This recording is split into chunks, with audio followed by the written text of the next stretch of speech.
en servitude, avertissait le philosophe Alain. On ne bascule pas du jour au lendemain dans un régime autoritaire.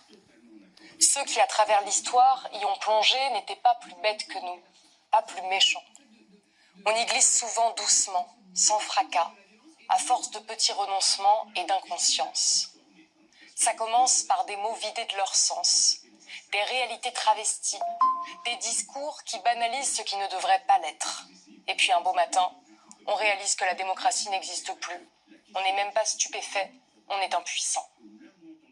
Aujourd'hui, entre deux saluts nazis, l'hommage d'une partie de la presse à un homme qui a dédié sa vie à la haine et la division, une discrimination de plus en plus assumée des minorités, des menaces de mort répétées à l'encontre d'artistes, d'activistes, d'avocats, de journalistes.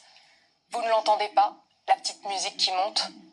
Cette musique, ce n'est pas une mélodie. C'est le bruit assourdissant de la sonnette d'alarme. Nous y sommes, à ce moment charnière où nous pouvons encore réagir. Nous pouvons encore faire du bruit. Nous pouvons encore mettre en lumière les faits vérifiés pour déchirer l'obscurantisme qui menace. Nous pouvons encore dire haut et fort que nous ne voulons pas de ce monde-là. Nous pouvons utiliser nos droits tant que nous les avons.